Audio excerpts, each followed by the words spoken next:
Şəkildə verilənlərə görə hər bir rəngli hissənin perimetrini və sahəsini tapmamızı istəyir bizdən.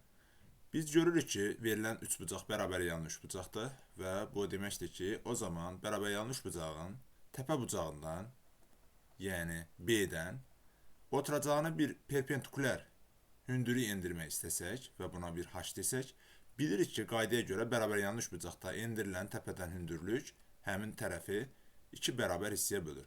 Və biz görürük ki, AC tərəfinin uzunluğu 42 və 18, yəni 60 cm-dir. O zaman deyə bilərik ki, bu yarı 30, digər yarı isə 30-a bərabərdir. Və buradan da digər yarıdan 18 verdiyi üçün artıq bu hündürlüyün endirdiyi nöqtəyə ta ki bir K nöqtəsi desək, KN-in 12 olduğunu da deyə bilərik. İndi biz Pifagor teoremindən yaza bilərik ki, H-ın kvadratı üstəgəlinsin AK-nın kvadratı bərabərdir AB-nin kvadratına. Və buradan da verilən qiymətləri yerinə yazsaq, alırıq ki, H-ın kvadratı üstəgəlinsin 30-un kvadratı bərabərdir 34-ün kvadratına.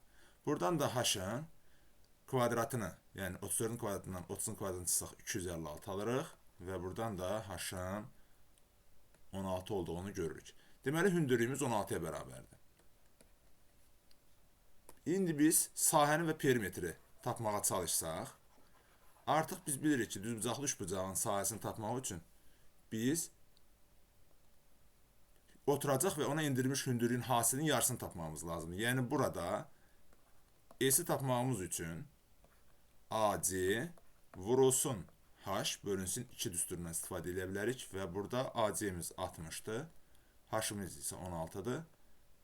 Bunları yazıb bölsək, 16 ilə 2-ni ixtisar aparıq, 8, bunu da 60-a vursak 480-ə bərabər olmuş olur.